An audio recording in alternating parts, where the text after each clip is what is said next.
Afternoon and welcome everyone. Just a few housekeeping items as people are joining. Please make sure you're muted unless you are speaking, and feel free to have your camera on if you wish. If you have questions throughout, please use the chat box. I will be monitoring that as Bryce is presenting, or feel free to use your raise hand function as well. I do believe live captioning is also available if anyone wishes to use. So before we begin, I would like to introduce myself before passing it over to Bryce for the next hour. I believe I know most of you, as we are hosting this in conjunction with our Master Coach Developer meeting, but we did open it up to other coaches as well, so there's definitely some new faces. My name is Kristen Noonan, Manager of Coaching and Safe Sport here at Softball Canada, and I am very excited to have Bryce here today. Mental performance is such a huge part of our game, and it is an area that I know us coaches can always use more development on, especially in everyday ways that we can apply it to our game and with our team. So without further ado, I would like to introduce Bryce Tully. So prior to co-founding InnerLogic, which is a culture analytics platform for sport, Bryce has worked as a mental performance and culture consultant for the Canadian Olympic team, attending countless world championships and most recently the 2020 Tokyo Olympics, where he was the lead of mental performance for Canada Basketball Women's National Team Program and a mental performance coach with both the Women's Softball and Canoe Kayak Canada. As a member of COC's Mental Health Task Force, the Culture Task Force, and the Gold Medal Profiling Task Force, Bryce has extensive knowledge and experience helping organizations and teams enhance their results using social, emotional, and psychological strategies. So I am thrilled that he is here sharing this information with us today. So welcome, Bryce. It's an absolute pleasure to have you. Hi, everyone. Thanks for having me. Kristen, you can hear me okay? Can you give me a yes or a thumbs up? Yeah, okay. And you can see my screen? Perfect. Okay, so yeah, welcome everyone. I hope that I can share some things that add value and give you some things to think about and put your mind in motion for your own context. It's always kind of weird, like presenting into the vortex of Zoom, and it's even weirder that you guys are a group of masters coaches and there's probably so much experience on the call, and yet I'm going to do most of the talking. It feels very one-sided, but hopefully I can use that time in a way that you leave here feeling like it was worth it to some degree. So I wanted to talk today about applied mental performance strategies. I'm hoping that this stuff is really actionable and practical for you, and so I've just created a bit of a subtitle called Models for Action, because one thing that I've had the sort of privilege and honor of being exposed to through my different experiences is a lot of different models that I find are very actionable. So things that frame a situation or frame a mental concept in a certain way that allow any coach in any context to go, oh, I can see exactly how that could work in my team, or I see exactly how that could work if I was helping other coaches develop themselves to use a model like this.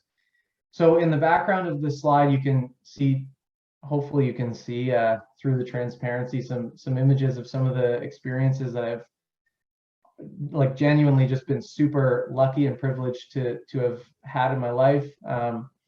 Most notably going to the Olympics, that's obviously a huge one, but also some of the pictures from World Championships with Canoe Kayak, winning some medals, working with the World Junior team, prior to one of the craziest and weirdest upsets ever against Russia, where a puck hit a camera on that was technically out of bounds, but they didn't call that, so we'll take that. And I want to share, some of my experiences from these groups and from these teams, and hopefully it brings some light into your coaching life, I guess.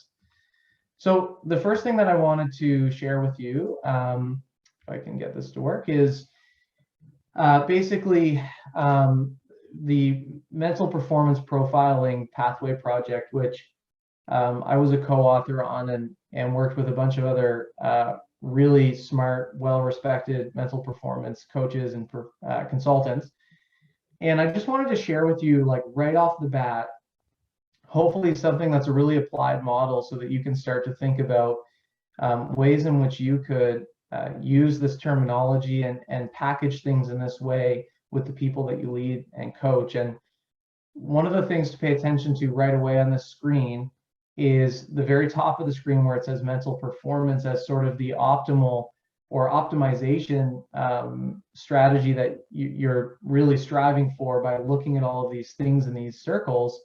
But at the very bottom of the screen is that foundation of mental health and well-being. And the best way to think about these two things and how they work together is kind of like a physiotherapist and a strength and conditioning coach. And I think, just in general, moving forward, we need to see these as in the same space, generally speaking, but sometimes require very different expertise. And they both aren't necessarily in service of total optimization. The mental health and well-being piece is really about a foundation. So it's really about getting people into a place where they're ready to be optimized.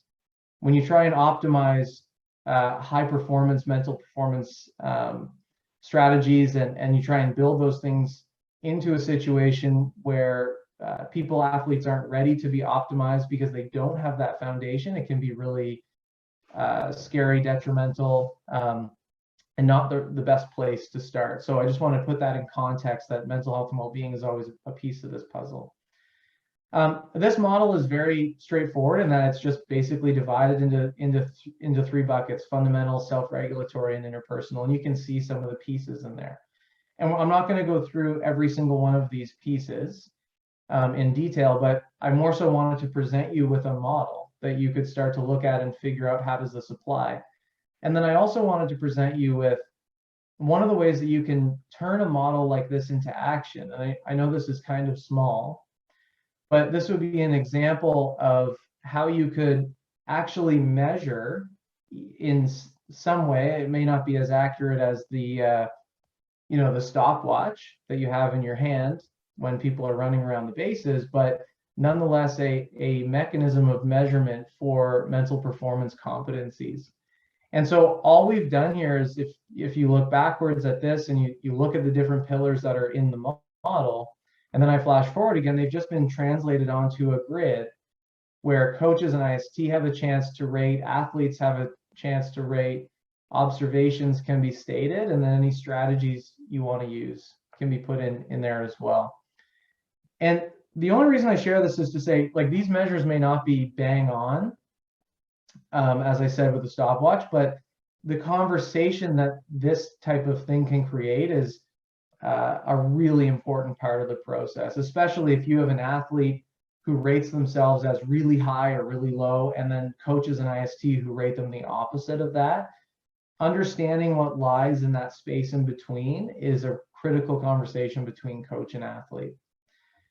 Now, the other piece I wanted to show you, just from a mental performance planning standpoint, and again, this is going to be like drinking from a fire hose kind of by design, is to look at some other models. And I'm just going to show you our individual periodized planning for the senior women's team. So what you're looking at here is basically an Excel document with all of our pillars as a team in it. So don't worry about necessarily what's in these boxes. This is more specific to us and our group and what we wanted to work on, but more so focus on the fact that we have mental anchors, we have strategies to support those anchors, and then we have a calendar, and we filled in when we want to work on these things.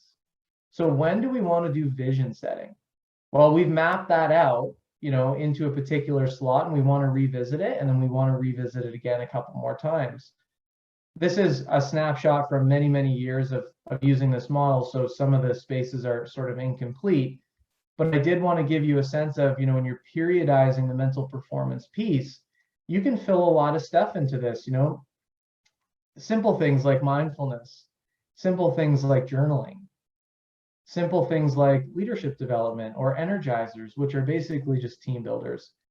The key here is to have a plan and to start to look at, when does it make the most sense to do those things?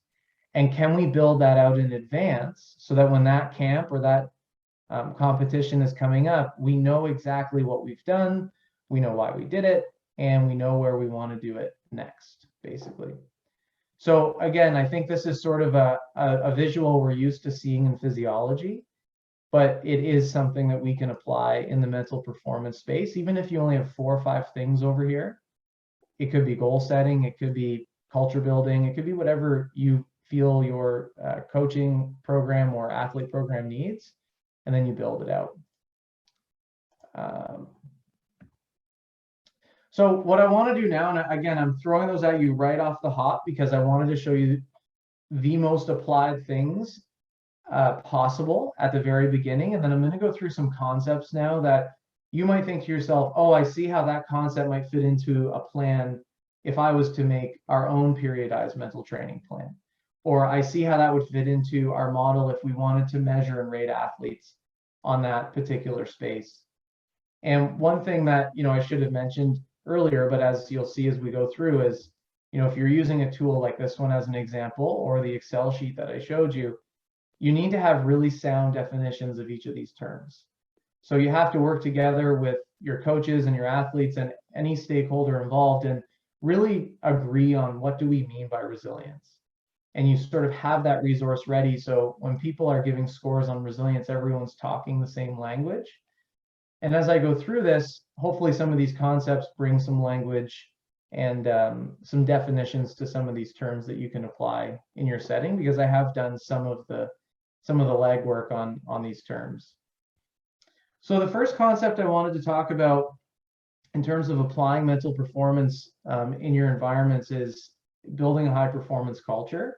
And I'm just going to spend a few minutes on 5 different concepts, and then we'll do some questions at the end. So I put a quote or a definition on all of these slides, something to hopefully spark some thinking. In this case, I just put it starts with why. Why am I sacrificing myself for this project? This is from the book Legacy by James Kerr on the All Blacks. It's a really good book if you're looking for a read on culture. And why, this question of why, is a huge part of the culture building model, which I want to show you now. So I wanted to just and just feel free to this should be you should, steal everything. That's what we need to do a lot more of in Canada, is just share and figure out how to use this stuff in your space. Don't worry about any screenshot it, do whatever you have to do to get this stuff. I'm giving it to you basically right now. So the culture model that I find to be really successful, and I do think that culture fits into the mental performance space, because we know at least 70% of behavior is dictated by the environment, especially when you spend more time together. So the environment that you build has a huge influence on how people think and feel and the way that they behave, which in the end is obviously connected to their mental performance. So this model is based on 3 key questions. We've used this model for 5 years. It really grounded us in something tangible when it came to culture. So I did want to share it with you for that reason.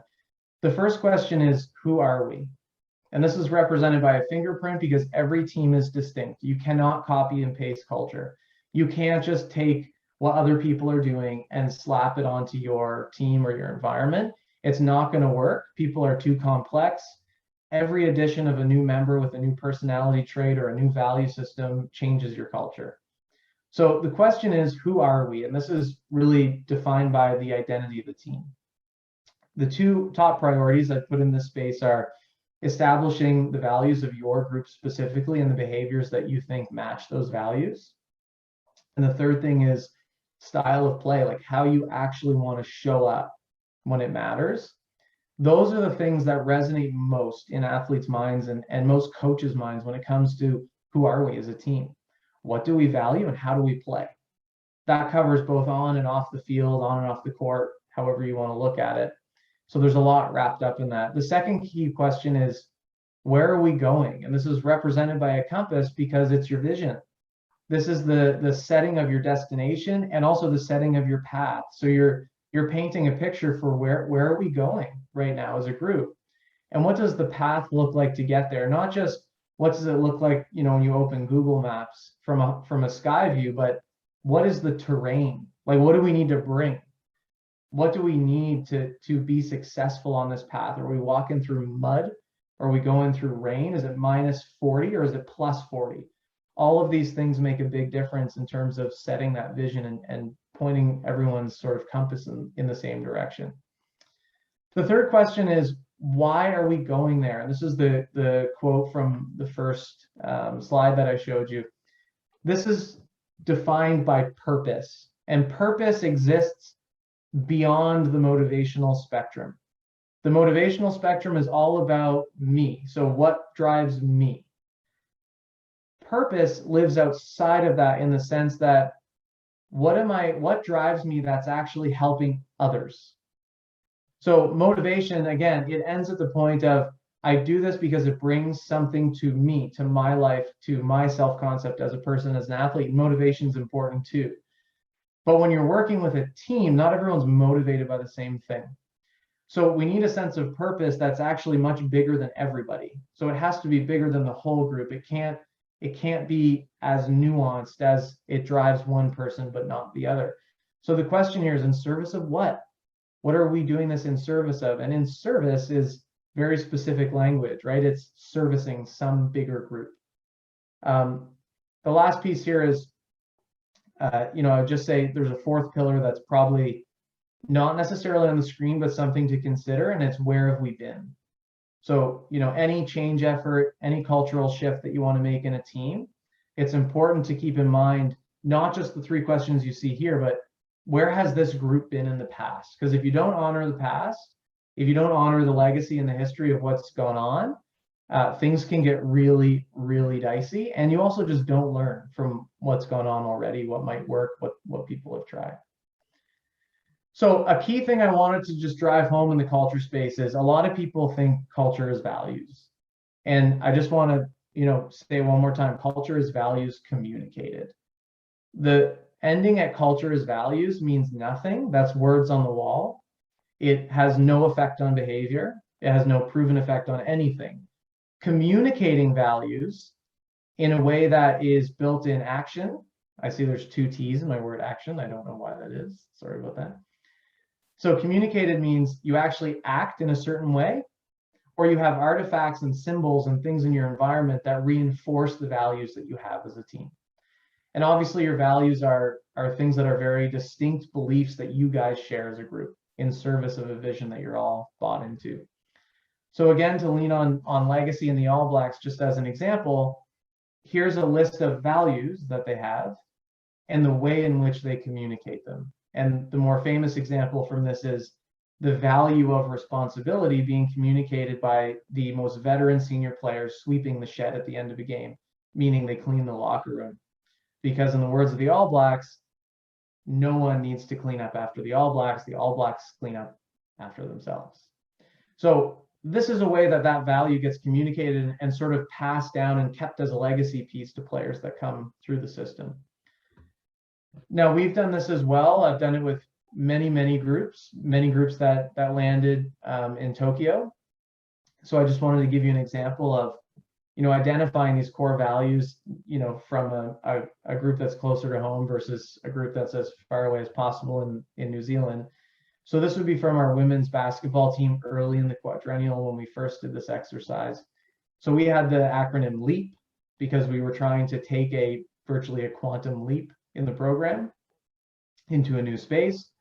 And so we came up with words and definitions and behaviors and actions and things that really symbolized what we meant with that. And we actually had a thing called a character card, which was people self-assessing how they felt they were doing in these areas on a bi-weekly basis when we were together in camp. And then we just have a conversation about it. Why did you give yourself a low score? What could you be doing better that would represent accountability? One other kind of interesting note to point here is this +1. So we ended up going with what's called LEAP +1. And LEAP +1 represents an additional core value that's specific to each person. So they could choose any value they wanted that was meaningful to them and their culture and their upbringing and their, perception of sport and excellence. And once they felt like that was a habit and they could really speak to the fact that they were living that value every day, Then it became leap +2 and leap +3 and leap +4. So if I had to summarize some of this culture stuff, I would basically say this. Mediocre versus high performance comes down to you either put words on the wall and forget about them, or you come up with your values and everybody walks the walk. Everyone is held to that standard of living that value. Otherwise, you're doing more harm than you are good in reality. Number two, values and behaviors are rarely reinforced or discussed versus relentless reinforcement. So we had a culture builds and breaks meeting every day for the first 2 months. And literally it was just a chance for anyone to say, like, did something break our culture today and no one said it yet? Did something build our culture today and we want to acknowledge it? And then the last piece is reliance on external parties to build you need to do this yourself, right? It needs to be distinct to the organization and the team that's going to be living it every day. They need to feel like they own it. It needs to come from them and everybody needs to be involved. And just generally speaking, I love this quote from Marty McBean, who was our chef for the Olympics. She said it long, long ago on one of the earlier presentations. And at the time, I was really big into this F1 documentary on Netflix, which is amazing, by the way, if anyone's interested in watching the culture of F1 play out. But the line that she said was, you know, you don't have to have your hands on the wheel to be responsible for winning. And I love this picture because you look at how many people in this photo are responsible for winning, and only one of them has their hands on the steering wheel. And this is culture, right? Like when I talk back about why am I sacrificing myself for this project? People need an extremely powerful why in order to really contribute to winning without their hands on the wheel. If you don't have a powerful why and your culture is weak, you'll notice that when people's hands aren't on the wheel and they're one of the extras who are fixing the tire, that they have a much harder time being engaged in that process. So the way that I would visualize this is basically like this, and this is kind of like maybe the advanced version of forming, storming, norming, etc. You know, in every team, it starts with disorder because people are misaligned and they don't know about it yet because we don't know each other very well, right? And then you slowly move up these levels where, oh, I know that Kristen's different than me, but we're not yet facing in the same direction. We don't have the same goal. We don't share a vision. We don't share a why, all of those things that I presented minutes ago.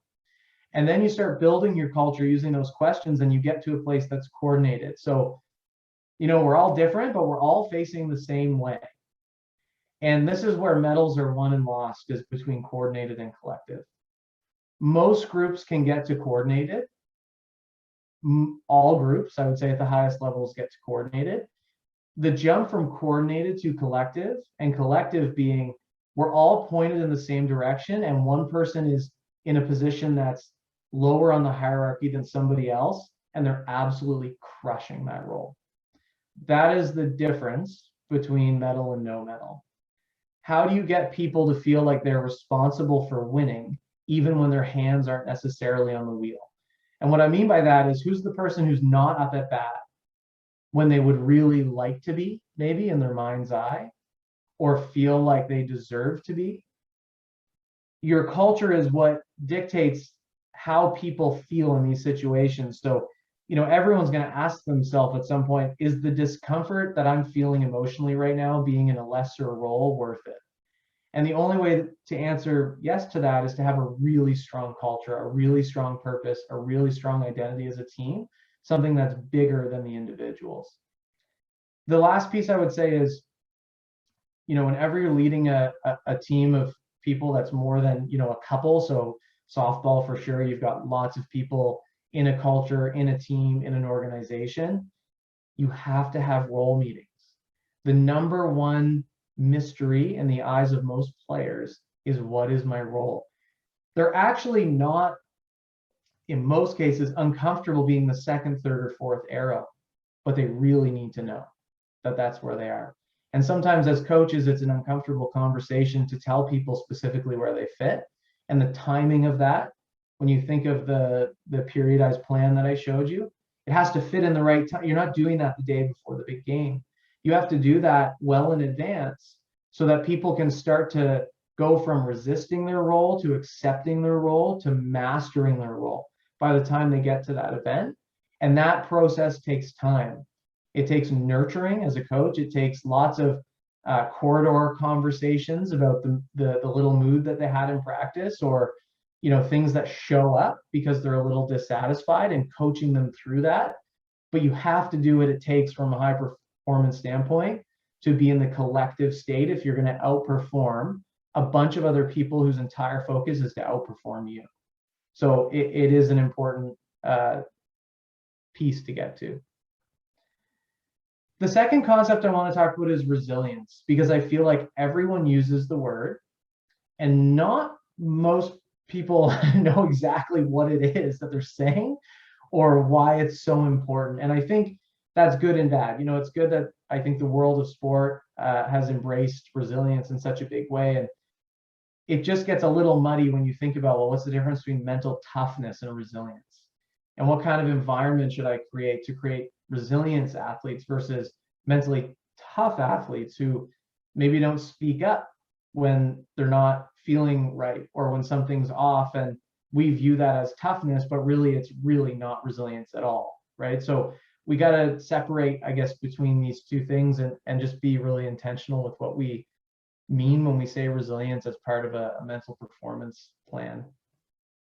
So the actual definition of resilience is twofold. So it's withstanding stress and pressure effectively. So that basically means like maintaining your optimal performance even when you're stressed or under pressure. But it also means bouncing back quickly from setbacks. So oftentimes people read that and they go, yeah, this makes sense. And it's like, well, but the second part of the sentence actually is counter to the first. Withstanding stress and pressure effectively should mean that you don't have to bounce back. You've stayed optimal in that situation.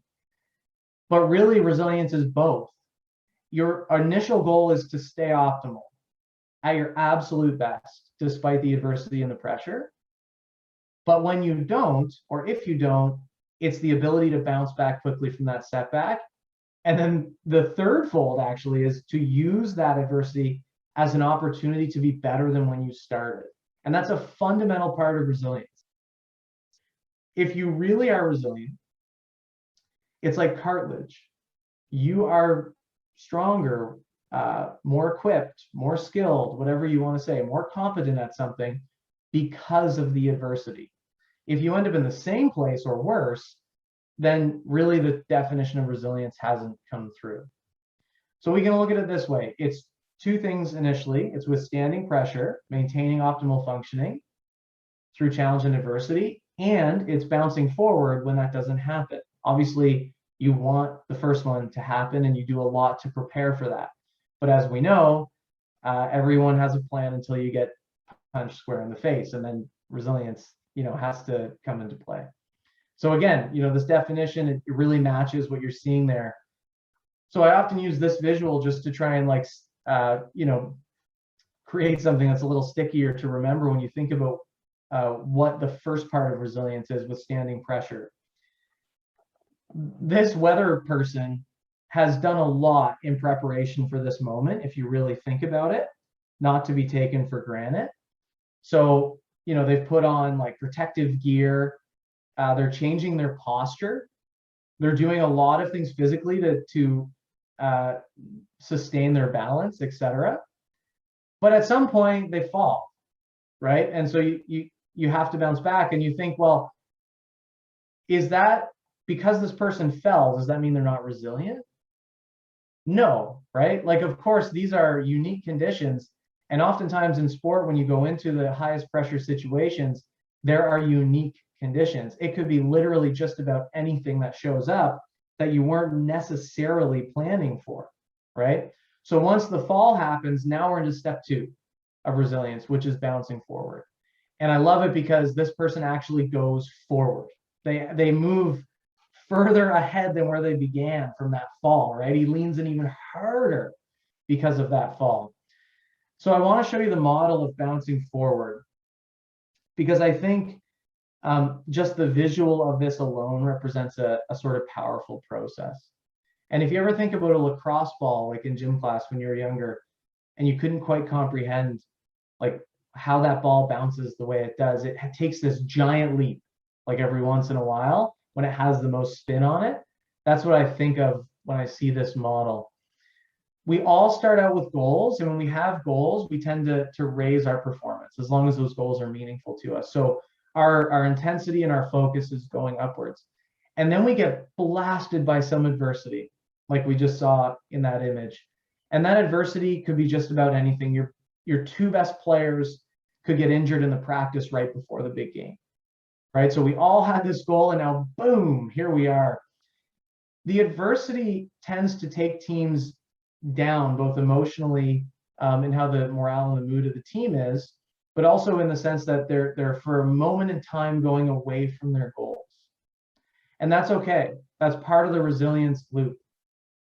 The third step is you start to learn, and I'm actually just going to fill in some things here to put more context to this. When you get to the adversity stage, it really comes down to, and again, this is if you want to bounce forward. If you don't do these things, you'll just stay the same. When you hit the adversity, it's a question of, is this a challenge or a threat? So is this something for us to figure out in a problem to be solved? Or is this a threat that we have to run from and avoid? And it's almost never the second one if you're high performance, right? You're almost always answering, well, this has to be a challenge, a problem that we have to solve. So let's feel the opportunity. Then you get down to, okay, we've passed that test. We've seen this as a challenge, which takes a lot of emotional intelligence, obviously. Now we need to learn, and we need to learn fast. This could be the difference between, day one and day two of an event. Sometimes it's the difference between year one and year two, but the resilience window is always there in front of us no matter what. So this process takes many forms. With learning, it's, am I assessing or am I assuming? And if I'm assuming, it means I'm disengaged. It means I'm just doing shallow work. I'm not investigating what really happened. I'm not taking ownership for what's going on. Then you get over to number 4. Again, if you assess versus assume, you get over to number 4 and you go, am I going to respond or am I going to react?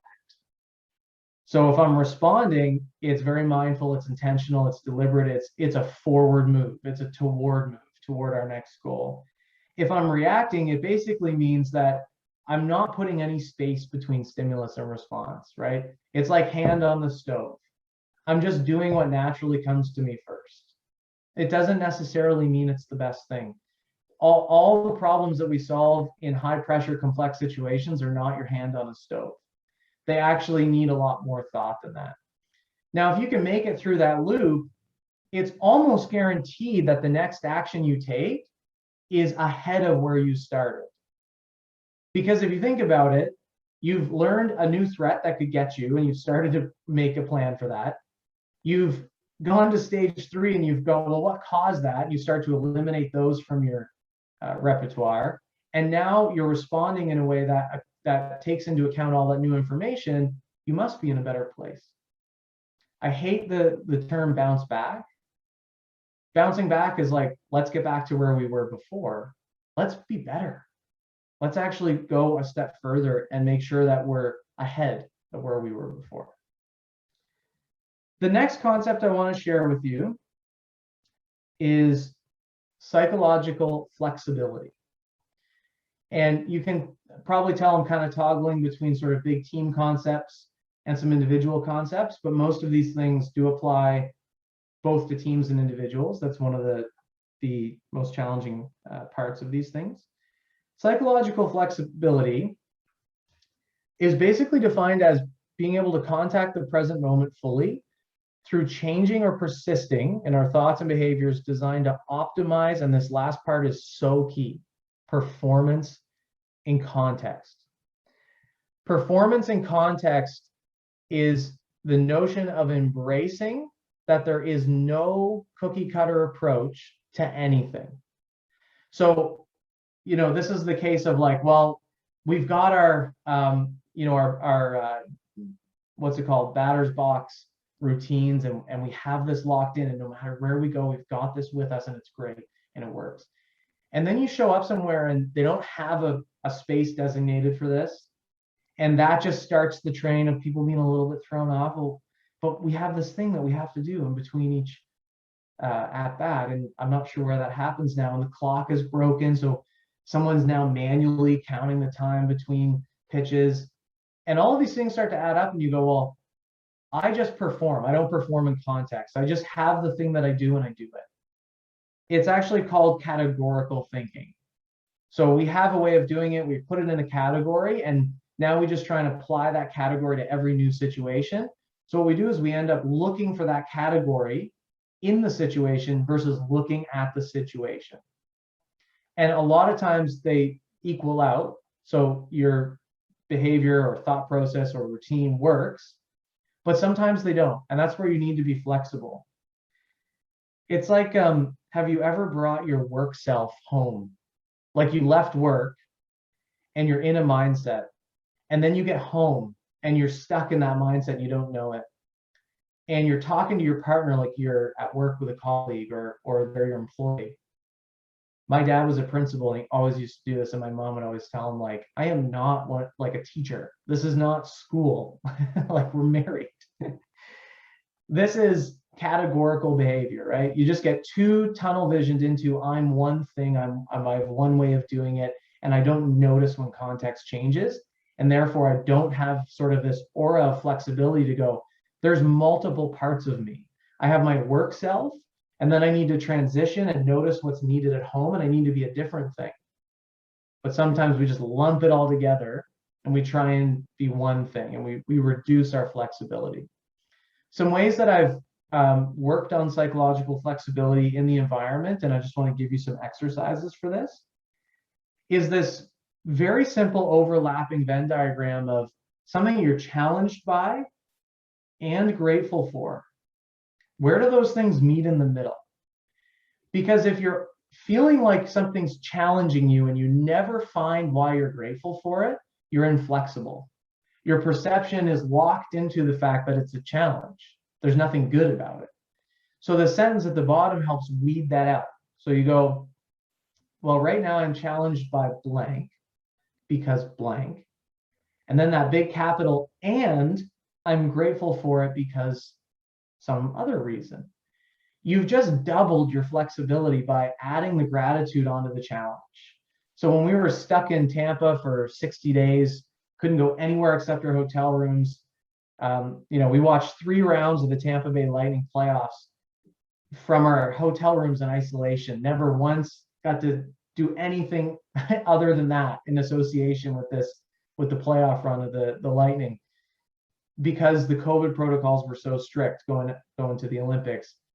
So we did this exercise multiple times, and some of the examples that came out were, I'm challenged by the COVID isolation that we're in because I'm an extrovert. That's a challenge, but it overlaps with gratitude, and I'm grateful for it because it's teaching me how to spend more time with myself. Once you add the gratitude part on the end of it, now you've got flexibility. You can see it multiple ways. Anytime you only have one of the two, you're in a problem, because if you have a challenge that you don't see any opportunity or gratitude in, you're just feeling threatened. If you're just grateful for something that isn't challenging, you're not growing. So you really want to find the overlap between these two things in order to help teach athletes and teach coaches that the perspective positioning of this is up to you. It's just about accessing it in your mind. We could add a third bubble that could have a different state on it. And now we could find examples where we're challenged, we're grateful, and we're fatigued. Now we have 3 things going on. Now I'm really flexible. Right now I'm feeling all kinds of stuff versus just categorically saying that it's one. Some of the ways that we work on the psychological flexibility piece is, and this goes kind of way back, but we use what's called player identity profiles. And we want to make sure that the player identity profiles are really flexible.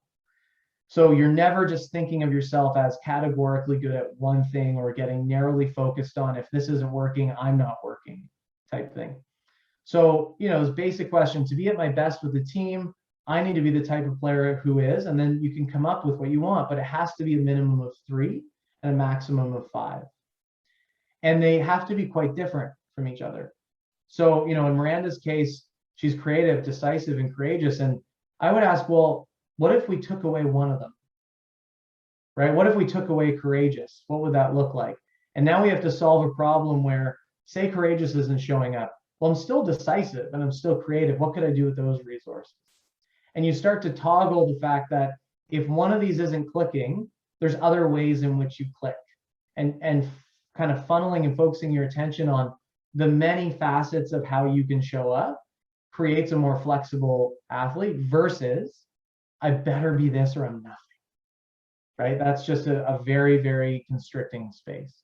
And we just kind of follow this with, when I'm this version of myself, why does it help me? Like, what would motivate me to want to be this, right? And that goes back to what's the why behind this.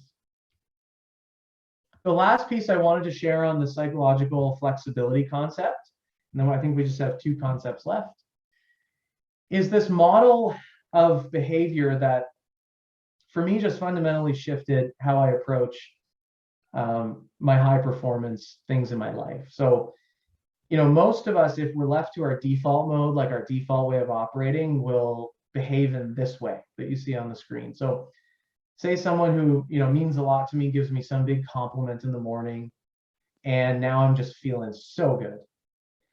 And now, because of that mood that I had nothing to do with, by the way, that was a totally externally driven moment, I'm now acting in a way that is driven by this mood. So, my wife notices I have all this great energy. I'm very positive. I sent her a nice message at work, and my colleagues are like, "Oh, you're connecting with everybody." And for a moment, I think, this is me, Bryce. This is my identity. But it's not. It's my inadvertent self. I didn't do anything to achieve this. I just let my mood guide me. And sometimes that feels good, and that's fine. But the high performance model is reversed, right? Like, the reason we do these identity profiles is you need to have an intentional self. You have to know who you have to show up to be in order to be successful with great clarity. And, those player identity profiles will go through lots of imagery on what each one looks like in different situations. So it's very intentional. And now you start acting in a way that fulfills this identity. It doesn't matter how you're feeling. And what ends up happening is it does affect your feelings. It does affect your mood. You may not want it to do it in the first place. We don't always want or feel, perfect in the ideal state to show up that way. But we certainly create moods that are sticky in our mind and that we remember if we live up to who we said we were going to be, right? But we have no chance of doing that if we don't identify it. And we want to identify that in a way that is very flexible, so we're not thinking of ourselves in a constrained way. The second to last concept I want to share with you is the attention-emotion relationship. And I've really wrestled, gone back and forth with what's the most coherent way to do attention and emotion in the same concept. So we're going to do it through the relationship between them, which I hope is clear. I said at the beginning I was going to throw models at you guys. I'm continuing to do that. I hope you're screen grabbing ones that you'd want to use at some point. So this is a way to think of attention, right? Our attention is like, we can change our attention thousands of times in a day. We can pay attention internally to how we're feeling. We can pay attention to physical sensations about ourselves. Then we can switch it to external and look at the birds, or look at the ball, look at the pitcher's shoulder motion as she's firing that pitch. Our attention can go in all kinds of different directions. Our mood and our emotions changes far less frequently. So that's one just really key distinction that we have to make. Our attention and our emotion can't map each other. Imagine if they did. What kind of what kind of person would you be around if someone's emotional state shifted thousands of times in a day? It's unrealistic. They do change their attention thousands of times in a day. So the first thing is we have to untether them from each other. But a lot of young athletes are under the impression that the stronger the emotion, the less control I have over my attention. And so they get stuck together. If my emotions are strong, I just pay attention to whatever my emotions push me towards. So I want to kind of unravel that a little bit. The first way to do that is to just be accountable with what it means to pay attention to things you can and can't control. Because we've heard it 1,000 times, like, pay attention to the controllables, like control the controllables. I think this model really helps athletes actually know what you're talking about, like what happens in the different scenarios. Well, if you give attention to what you can control, that's disciplined focus. You're controlled and you're present. You're in that moment. You're actually influencing the things that you could influence. But that's not where it ends. If you are giving attention to what you can't control, that's ceaseless striving. It's like useless energy. So you're probably emotional and you're distracted in that case. If you don't give attention to things you can control, you're giving up. You're lethargic and you're disengaged. And that's a competitive thing for an athlete to hear, right? If you're not paying attention to what you could be to control the situation, you've given up. Nobody likes to give up, but that's effectively what you're doing when you're managing your attention that way. And then the last one is you don't give attention to what you can't control. And this is kind of weird combinations that we're not used to thinking about. You don't give attention to what you cannot control. That's actually a good thing. You're letting go. You've accepted that you can't control it. And you're aware that you can't control it, so you are letting go of it. And letting go and giving up are very different things, but these two at the bottom are what athletes most commonly lump into the same category. If I let go, it means I gave up. That's completely false. They're very different processes, as you can see in the grid. So a couple of kind of more sciencey points on attention, just really quickly. It's really key to note that our attention is our mind's response to emotion. So what I mean by that is, from the beginning of time, we've had this negative bias built in so that when really bad things happen to us, like when we get emotionally fired up, and this could go all the way back to you were diving for pearls and a shark attacked you in that body of water, your mind is designed to remember that. Like it is pre-wired to go, you have to remember that or you're going to die. You're just going to go back and swim there again and you're going to get eaten by a shark.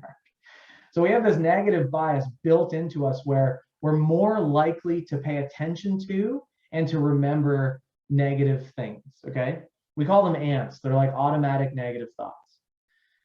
And I love the ants analogy because like ants are everywhere. Like you can't get them all, but at some point you just stop paying attention to them when you're on the deck having a beer. So we have these automatic negative thoughts. And the reason our attention, likes to kind of follow our emotion is because emotions strike first, right? They have to, again, for our survival. So when things happen, we feel something really fast. And then our brain starts to play catch up. And the only information it has right now is the emotion it was dealt. So we're dealt with fear. We're about to step up to the plate and we're dealt fear. That's the only information I really have for my mind to start to form a thought. And so it starts to form a thought that justifies the feeling because we don't want to be daft, right? Our brain creates a scenario where it goes, well, I'm going to build a thought that matches fear because that's how we're supposed to work together. We have to untether those. You got to sort of like untangle them, separate them. So you can always change the channel is one of the phrases that I use. The other analogy that I've used is the sushi conveyor belt. Like you don't sit there and grab every single thing that spins around, right? You look at some of that sushi and you go, I don't like that one. It's not going to make me feel good. It's not what I want. It doesn't lead to the outcome I want. And you just let it go by. And this is one of the things we have to learn to do as high performers is you don't grab every meal because the person putting those meals on there is like the sushi chef on the other side of the thing. Our unconscious mind is way more complicated than that sushi chef. I guarantee it. So you can't just go grabbing everything it sends you or you're not going to be able to be a high performer. You have to let things go by. So the assessment process, the appraisal process of that is really key. Our mantra with the women's basketball team for a long time, and this was the photo you see there is one of the biggest wins in the program's history against Belgium, in Belgium to go to Tokyo, is find your focus through your feelings. And what I mean by this is you don't have to act out or act on all of your emotions. You can be angry and act with compassion. You can be scared and pay attention to the shoulder movement of the pitcher. But you have to build up a confidence in your ability to notice that strong emotions are just discomfort. Your thoughts don't need to be attached to them. You have to build that process of learning the autonomy of thought that you have, even when you're in states that kind of pressure you or trick you into thinking that those two things have to be stuck together. I'm going to skip that one for now, even though that's one of my favorite slides. We actually use a remote control in our environment. Like we brought a physical remote control and people hold it while they explain what each button means to them. And you don't have to pick all the buttons. You just pick whatever ones mean something to you. And we try and, because you want to make this as physical as possible, put something in someone's hand so they can click a button, for fun. And we would actually, in practice sometimes, like in the timeouts, throw the remote to people and say, which button do you have to press right now? Like, find this thing, right, that you have access to. And so these are just some examples of how creative the players got in assigning different mindsets and mantras and philosophies to each of the buttons on the remote. And you can see, this player is quite religious, so she had God up there, and volume up. This is a very introverted player, so she talked a lot about having to consciously press the volume button up, etc. And it's very different per player. Okay, the last thing I'm going to share is creating a learning environment. Kristen's going to kill me because I know there's supposed to be time for questions. So, I know. Okay, I'll do the greatest hits from this section. Here's the greatest hit of all, I think, from this concept is it's easier to change the environment than the person. So the photo that you see in the background, we have our scout up on the wall in this locker room that we were in Puerto Rico. The reason we did this was because the sending out of the scout was a difficult thing to manage, and we couldn't quite get the flow right, and time was very tight, and we wanted them to know the players, but more importantly, we wanted them to talk about the other team's players. And we didn't want to engineer that in a sort of inauthentic way. So that we realized they spend like 30 to 40 minutes in the locker room, like just kind of like getting their stuff together. And we actually have some autonomy over where they sit. So we would set up the locker room in a way where there was like a good scatter of new players and older players. And we just put this up, and we never mentioned it or anything. But what we noticed was, Kia would start chiming in and being like, yo, you have to force her left. And this is simply because the picture's up on the wall in a moment when they're all collectively motivated to figure it out. Right? So you put that environment in place, and now the conversation's just naturally happening. I'm not going to talk about that one. I am going to talk about this one, and that'll be my last slide. A thing that I've seen happen over and over and over again in terms of, the type of environment that we inadvertently create without knowing is this confidence to correction ratio for coaches. So, if I could ask you, like, if you're 3 months out from a major competition, what would your ratio be of confidence to correction style of feedback? And most people say, oh, mostly correction, a little bit of confidence. And then 3 weeks out, how would it change? Oh, 50-50. I'm building confidence, but I'm also correcting things. What about 3 days out? What about 3 hours out from this competition? Oh, 90% confidence, 10% correction. And then you study it, and you realize that corrective feedback only goes up as you get closer to competition from most coaches. So the summary data suggests more corrective feedback than confidence feedback is being delivered the closer you get to events. So when I say it's easier to change the environment than the person, you really have to look at your environment and go, what are we doing to make these athletes feel tight and tense? What could we be doing that's making them focus on some of the deficiencies, not their strengths, before they get up to the plate? And the answer is, we're focusing on all the stuff they can't do. We're not spending any of our own time as coaches focusing on the stuff we're really good at now, right? So these are some of the things that happen sort of inadvertently as you start to think about the learning environment that you create. Now it's 4:58 and I've let Kristen down a little bit. So I'm going to stop there. I hope I shared enough models to put some things in motion. And now I guess any questions, Kristen, is that the stage we're at?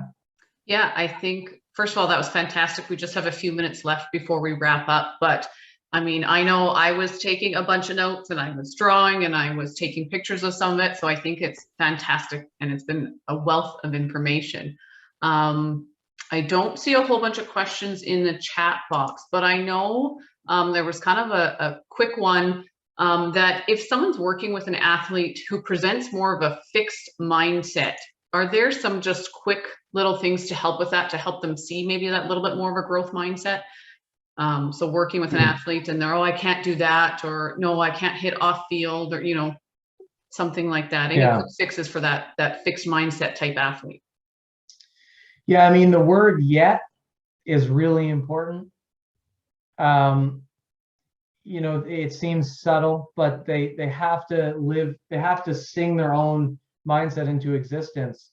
So training the word yet, and then once they do the thing that they thought they could never do, reminding them of that moment and going, do you remember when, you know, you really felt like this would never happen?